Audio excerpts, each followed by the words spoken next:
Hi everybody, it's Saturday morning. Yay! I don't know why I say yay, except that we're supposed to have a lot warmer weather starting today. It's been wet, it's been cold, it's been windy. You know, the trifecta of horrible for winter. But today's high after the sun. If the sun ever comes out, it's supposed to be 64 degrees. Tomorrow is 68. We have a 72 this week. I won't know what to do with that. Anyway, this is just a brief intro. I think you're going to like what you see here. There's a lot of pictures in this video, but they're not my pictures. Except there's video clips at the end. If anybody you're interested in the current state of the rat patrol, the war, the battles, whatever, I have some new information for you. My husband is on the way. I have to stop when he comes home and help him get stuff inside. He's supposed to buy a new type of rat trap, and there was one all night, and it's like I can't figure out where it could possibly get in. There's no holes in my barn, no actual holes. Everything concreted is still concreted. So and there was one, but he's gonna die anyway. Stay tuned to the end. If you want to see that, I'll put that at the end. If I can remember, I got a list of subjects on a piece of paper here. I don't have anything written down except for don't forget to talk about this. I've told you about that you can be self-sufficient even in the city, in the suburbs, more so in the suburbs because most of the houses have a little bit more property with them, unless you're in a condo. Forget the condo. You may, in a townhouse, you may be able to. My son used to own a townhouse, the son I'm going to show some pictures from. So this is kind of a collaboration between my younger son, Chris, and myself. I had to ask his permission to use these pictures. Okay, this is not of him, but I'll show you. Self-sufficiency.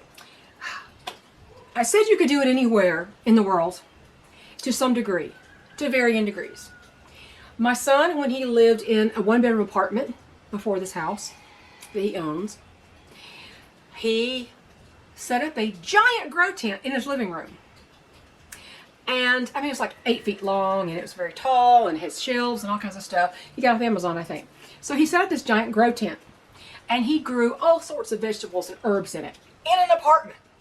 Now, I know a lot of people don't want to set up a grow tent in their living room, but, you know, it's more important than making it look pretty for his company, right? So that's what he did. And he has since moved to a suburban house a lot. I'm not sure how many, I think it has around a half an acre, maybe slightly less than a half an acre lot. So it's larger than some people's lots. It's an older house, not older, but, you know, probably not the same years as mine, maybe a little older than mine, and totally renovated. So when he got into this house, he cut down a bazillion pine trees in the backyard. It was full of pine trees. And he went to the expense of cutting down pine trees and having them cut up into mulch. And he kept the mulch, and he's made raised beds. He's diverted water. It had a water problem. It had a flood problem. When water would come from another neighbor's and just gush across his yard. So he did all kinds of water diversion tactics. He made himself a little bitty pond in the back. And he's made a lot of raised beds, and I want to show you some of the improvements he's made to his lot. Some of it will show some vegetables that he's growing, and I'll have a little picture of his grow tent. And I'll try to remember. He resent me some pictures that he'd sent when I asked his permission, and I thought, well, I'm going to see if I can find some more because I kept some, and just the email got deleted and things like that. So I want to show you. This is what you can do if you're a mind to, if you have a preparedness mindset. This is what is a preparedness-minded person. Credit goes to Steve Smith at Integrated Preparedness for the term PMP, preparedness-minded person. Not prepper, but preparedness-minded. My son is definitely that. My older son is getting to be so much more so himself. So I want you to enjoy these pictures. And I'm also going to brag a little bit on him in another area. I've also said if you want to do something, you set out to do it. You have a goal, and you learn all the ins and outs of it, and then once you've learned what you can do, you just have to do it.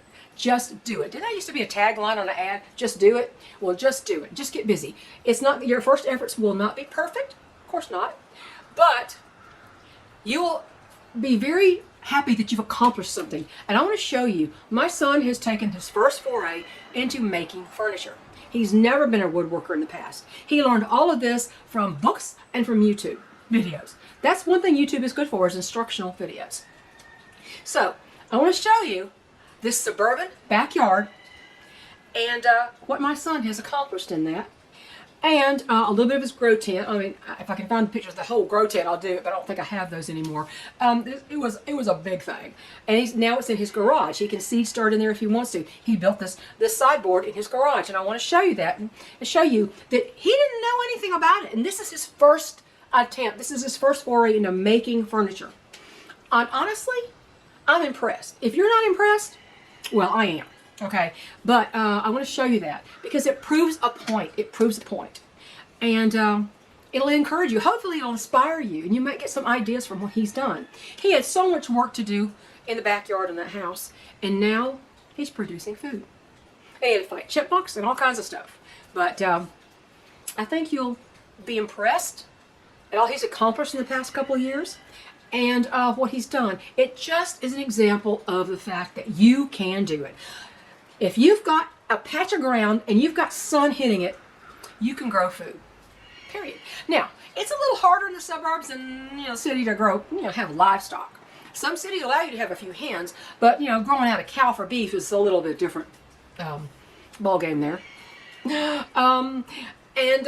You can be as self-sufficient as you want to be. And if you reach your limits of your self-sufficiency in the suburban lot, maybe you might want to think about leaving and going to a larger property.